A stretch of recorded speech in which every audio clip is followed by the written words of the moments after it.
Hey you guys, so I just got my coffee. Woohoo! Today we're going to be talking about mindset shifting. Ooh, exciting. No, I'm just kidding.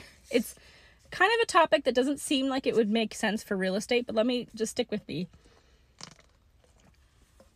Because when you're buying a house, it is just as much a financial decision as it is an emotional one. Okay, it's like 50-50.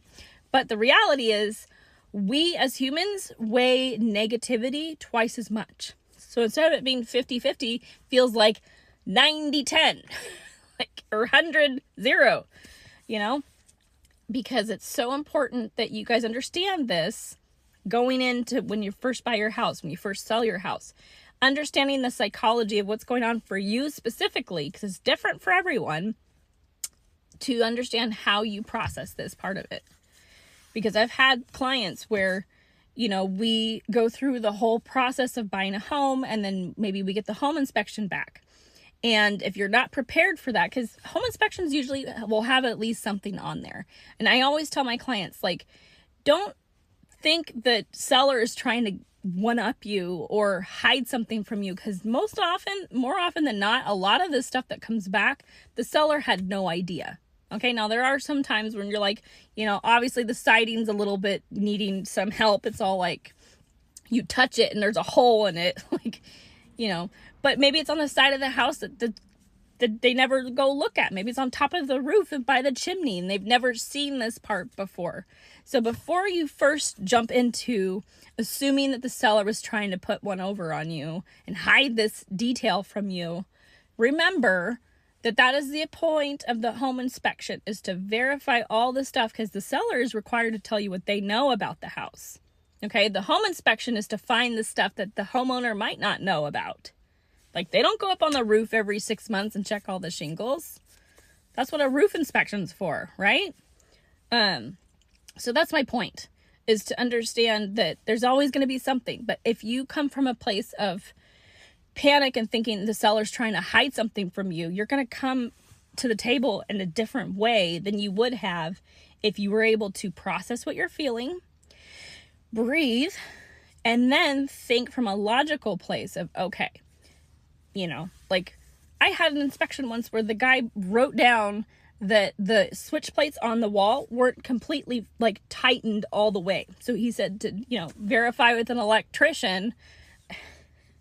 It's but he's covering his butt. That's what he's trying to do. He's trying to make sure that he writes down absolutely everything about this house so that it covers his butt, so that if something was to come back, an idiot person comes in, shocks themselves to death, not doing it properly. I don't know how you could possibly do that, but it's covering their butts. They're saying, well, I did tell you to get an electrician out here, but you and I know, tightening that switch plate, I'm not going to do it because as your realtor, I'm not allowed to touch and do stuff like that. But, take it with a grain of salt. Are you going to call an electrician to do that, or are you capable?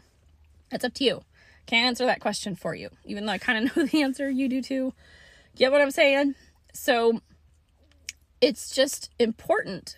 That's just one example of why it's so important to have that mindset, be in control of your emotions. And so this is why I'm going to be doing this series on, mental toughness. And we're going through this right now in my buyer bootcamp series for my buyers that are not quite ready to buy, but we're shifting that mindset right now. We're shifting the belief that you're not able to afford a home in California, because it's expensive, you guys, but it's not impossible. Okay, so I want you to learn how to shut out the noise of all the negativity, because it's not serving you, first of all. And secondly, most of the time it's wrong. Okay, there are so many programs and things and services out there to help you. You've got to make sure that you look at the pros and cons, though. For instance, there's some first-time buyer programs that give you a down payment. However, you have to pay that back when you sell the house in the next 30 years.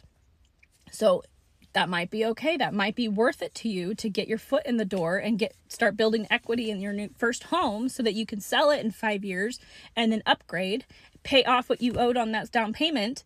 That might be your way to get in. But you have to make sure that you're weighing those pros and cons and not just saying, oh, I get 30 grand to have a down payment. Of course I'm going to do that. And then you go to sell it and you're like, wait, I have to pay that back? What? don't be surprised by stuff like that, because then you're going to start blaming the title agent. You're going to start blaming your real estate agent. You're going to start blaming the buyer. Like, it gets into a big mess. So again, this is another reason why it's so important to have that mental toughness.